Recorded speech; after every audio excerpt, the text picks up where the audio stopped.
This film is based on a true story. Nahir Galarsa said during an interview that she feels guilty because despite everything, she never wished harm upon anyone.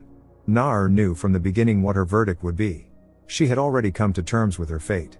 Surprisingly, it was only in prison that the girl truly felt free.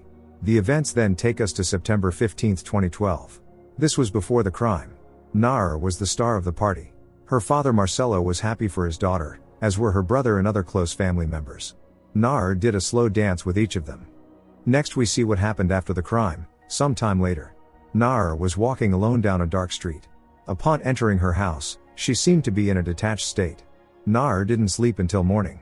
She had been with her boyfriend Federico for 5 years, and during that time they often argued and reconciled.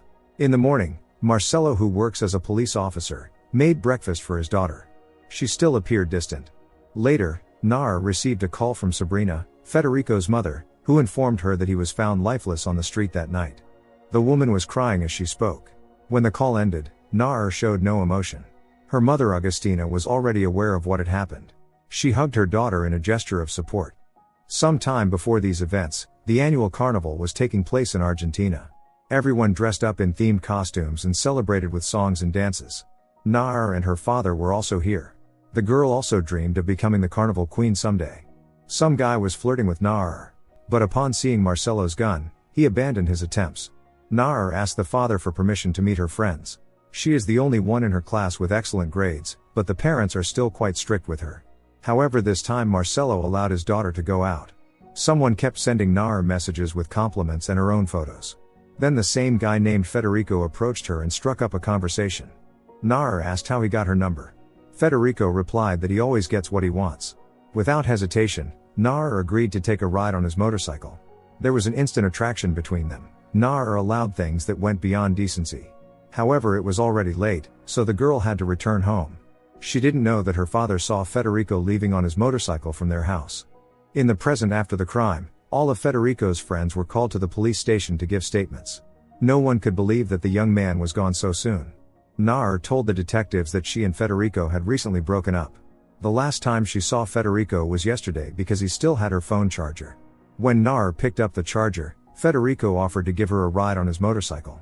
At some point the young people had a fight, and Federico left. The girl claimed she didn't know where Federico went after that. Everyone already knew that Federico was found lifeless in the square. This is quite far from the Galarsa's house. According to Nahir, Federico usually never took that route home. The detectives continued to ask the girl many questions.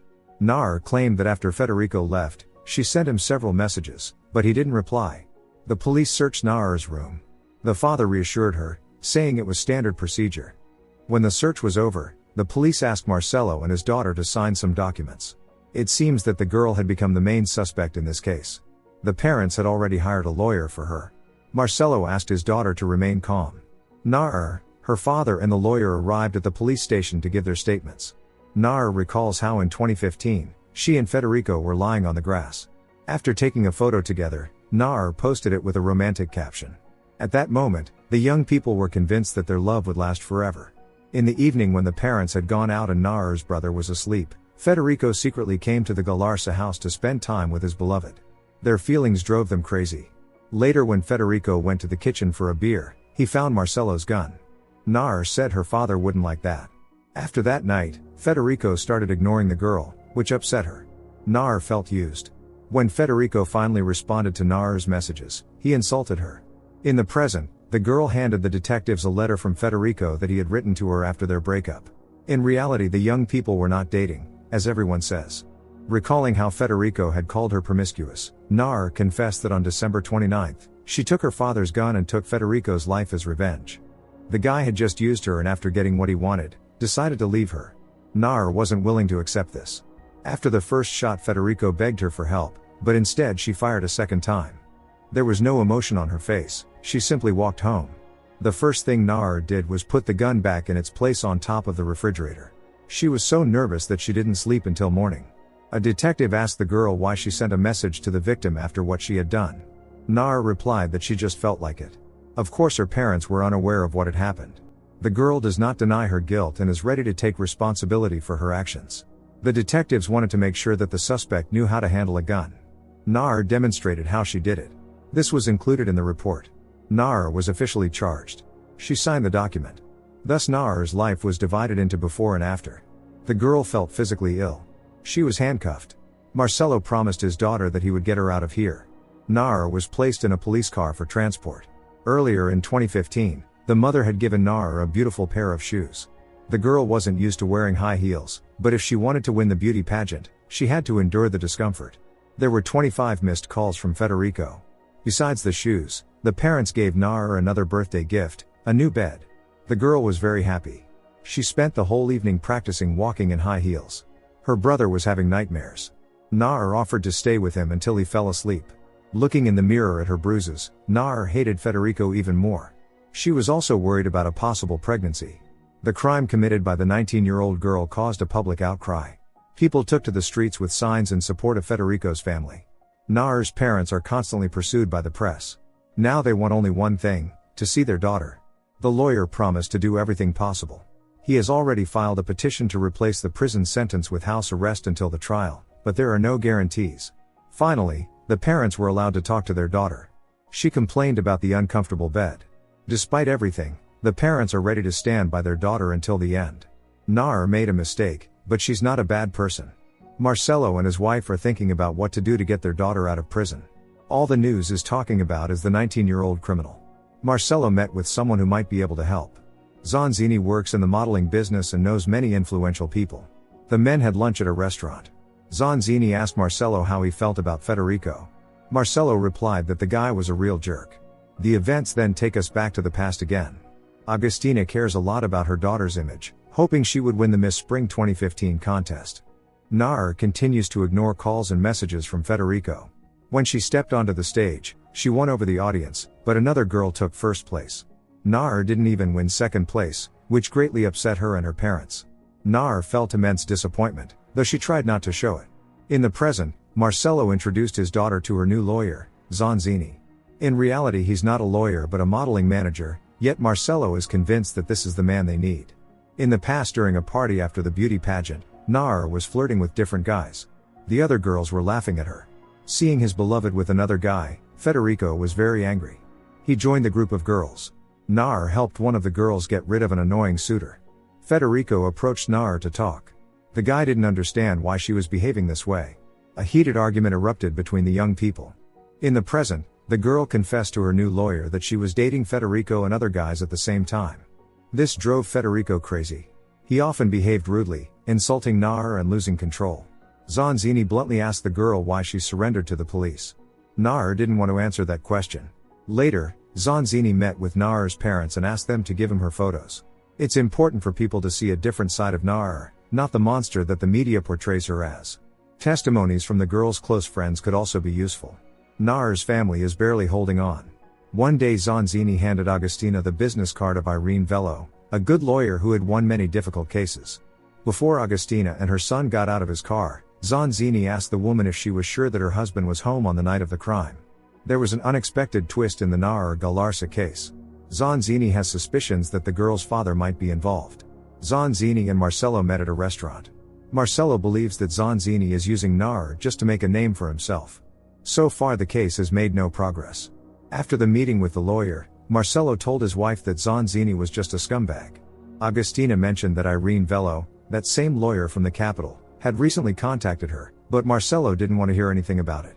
Now he only trusts their original lawyer. October 2017 arrived. Nahir is experiencing severe stomach pains. Her parents are worried. Nahir and Federico's relationship remains tense. The guy constantly suspects her of infidelity, calling her a liar. On June 4, 2018, another court hearing took place. Federico's friend testified, saying that Nahir treated Federico as her property. Nahir's classmates claimed that she was dating several guys at the same time, including a professor from the university. Federico was very jealous, and apparently Nahir liked it. Some of the young men stated that Nahir and her close friend Yamina had threatened Federico and even beaten him. Others claimed that Federico often grabbed Nahir by the arms, leaving bruises on her. It was the defendant's turn to testify.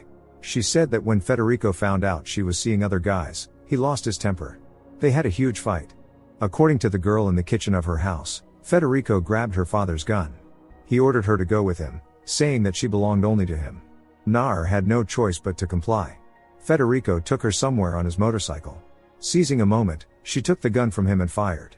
At that moment the girl was in a state of shock and didn't realize what she was doing. Just 2 seconds determined Nahir's fate. Not knowing what to do, she walked home. As the girl recounted this in court, she cried and expressed remorse. She didn't want things to end this way. At that moment Nahir was only afraid of one thing, that her father would be blamed because the gun belonged to him.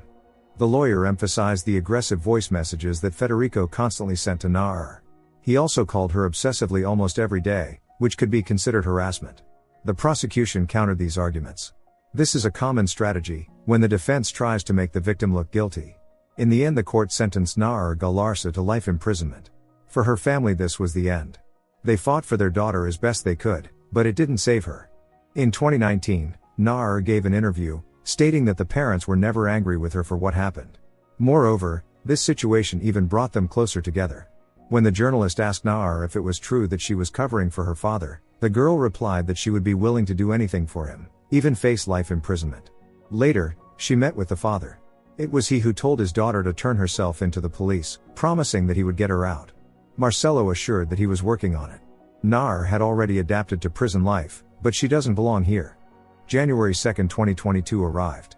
The mother visited Nahir, but the father was very busy. The girl felt deep disappointment. It seemed the father was starting to avoid her. Nahir became very close with her cellmate, who supported her decision to seek help from Irene Velo.